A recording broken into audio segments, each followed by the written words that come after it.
मैं श्रीमती श्रद्धा पुरेंद्र साहू, सभापति जिला पंचायत दुर्ग।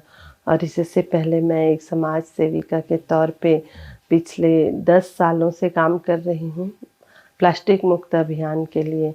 हमारे माननीय प्रधानमंत्री जी का एक विज़न है कि हमारा देश प्लास्टिक मुक्त हो और साफ सुथरा हो। तो स्वच्छता को लेकर सिंगल यूज़ प्लास्टिक का बहिष्कार हमारी टीम करती है और हम सार्वजनिक स्थलों पर और व्यक्तिगत आयोजनों पर भी जा कर के एक जागरूकता अभियान चलाते हैं कि हमें सिंगल यूज़ प्लास्टिक का उपयोग करने से किस तरह से हम अपने पर्यावरण को दूषित करते जा रहे हैं और पशुधन को किस प्रकार नुकसान हो रहा है।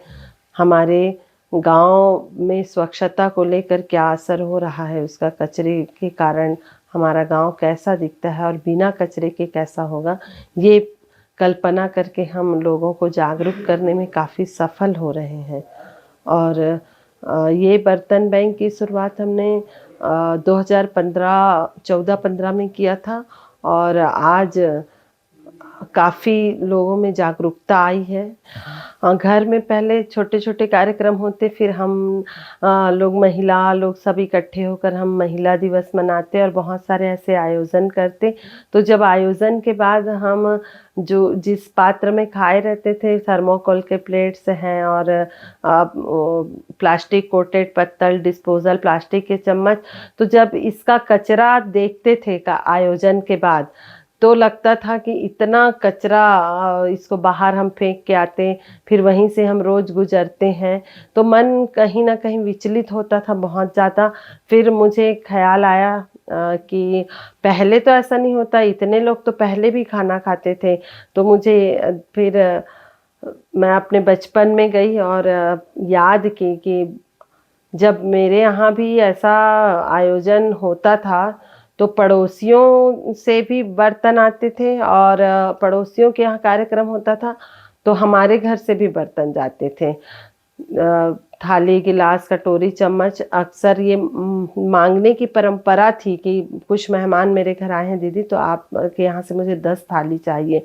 तो उस परंपरा को मैंने ध्यान में रखते हुए ये बर्तन बैंक की मुहिम स्टार्ट की।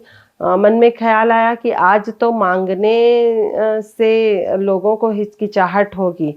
यदि हम किसी को कहें कि आप 10 थाली दीजिए तो वो देते नहीं हैं क्योंकि आधुनिकता का दौर है। तो ध्यान आया कि क्यों ना हम प्लास्टिक कचरा खरीद के, जब इतना पैसा वेस्ट कर दे रहे हैं, कचरे में फेंक दे रहे हैं खरीद करके, तो एक बार वन टाइम इन्वेस्ट करें स्टील की थाली गिलास में।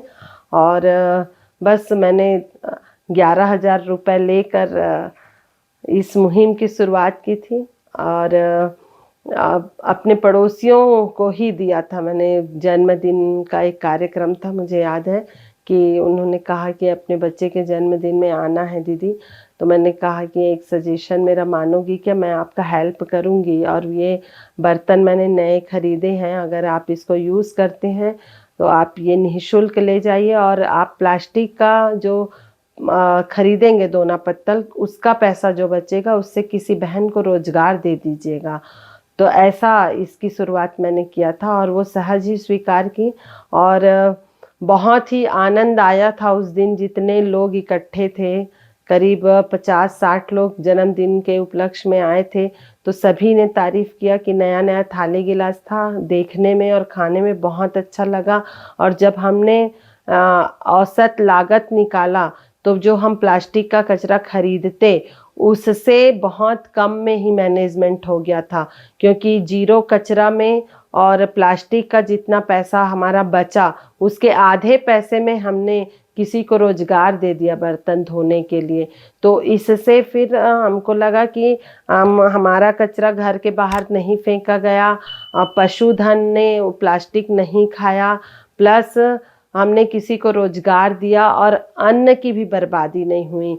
क्योंकि जब स्टील की थाली में लोग भोजन छोड़े तो उसमें कोई प्लास्टिक का कचरा नहीं था, जैसे प्लास्टिक का डिस्पोजल और चम्मच, तो इसलिए वो शुद्ध जूठा था, भोजन था।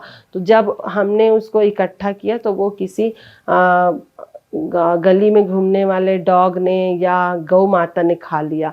तो बहुत ही मन को सुकून मिला और फिर वहाँ से एक जो प्रेरणा मिली और लोगों का जो मोटिवेशन आया कि दीदी मेरे यहाँ भी मैं जब ये कार्यक्रम करवाऊंगी तो आप हमें भी दे देंगी क्या? तो मैंने कहा बिल्कुल, ये निःशुल्क रहेगा और बस आपको गिनती करके लेके जाना है और वापस छोड़ देना है, इतनी ही सेवा है। और जब आपको अच्छा लगे तो आप भी इसी तरह का 50 थाली 100 गिलास खरीद करके आप भी सेवा करें अपने क्षेत्र में, ताकि ये मुहिम बढ़ता जाए। और ऐसा ही लोग करते गए।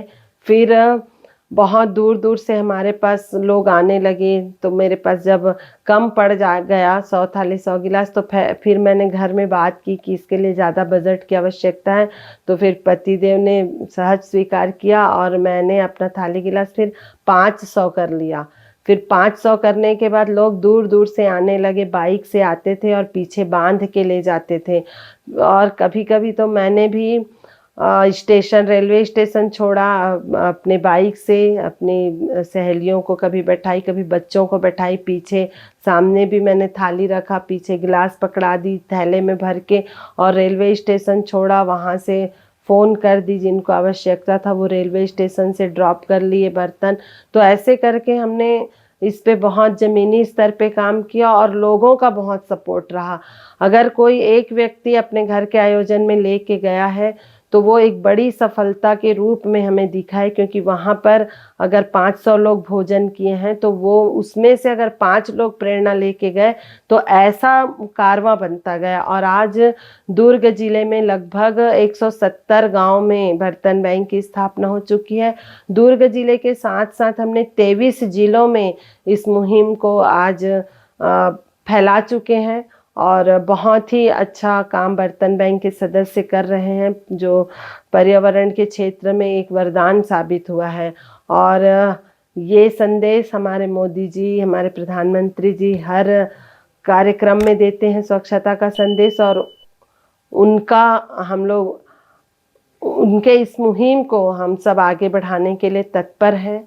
इस काम के लिए मुझे golden book of world record में भी मेरा नाम दर्ज हुआ है और छत्तीसगढ़ राज्य की राज्यपाल अनुसुईया उइके जी द्वारा भी मुझे सम्मान प्राप्त हुआ है और झारखंड के राज्यपाल माननीय श्री रमेश बैस जी के द्वारा भी प्रशस्ति पत्र प्रदान किया गया था। Golden book of world record के साथ साथ अनेकों ऐसे सम्मान, छत्तीसगढ़ रत्न सम्मान, वीरांगना सम्मान, शक्ति स्वरूपा सम्मान, ऐसे विभिन्न सम्मान मिले हैं। और हमारे देश के यशस्वी प्रधानमंत्री श्री नरेंद्र मोदी जी ने एक सपना देखा था स्वच्छ भारत का, उसमें हम लोगों ने छोटा सा एक योगदान देने की कोशिश कर रहे हैं। आज बहुत खुशी होती है कि इस दिशा में हमारा पूरा दुर्ग जिला और छत्तीसगढ़ अग्रसर है और हजारों की तादाद में भाई बहन सब साथ दे रहे हैं।